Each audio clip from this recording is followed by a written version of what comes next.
गेल्या 24 तासात महाराष्ट्रातील हवामान बदललंय। काही भागात हलक्या सरी पडत आहेत तर काही भागात वातावरण दमट राहण्याची शक्यता आहे।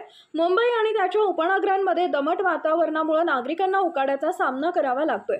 गेल्या काही दिवसांपासून वातावरणात बरेच बदल होताना दिसत आहेत। अशात हवामान खात्यानं राज्यभरात काही जिल्ह्यांमध्ये पावसाचा अंदाज व्यक्त केलाय।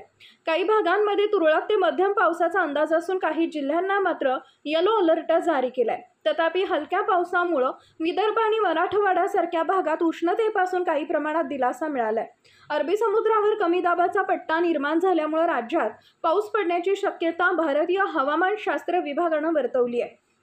विदर्भ, मराठवाडा आणि मध्य महाराष्ट्राच्या काही भागात वादळ आणि जोरदार वारे वाहण्याचा इशारा हवामान विभागानं वर्तवलाय।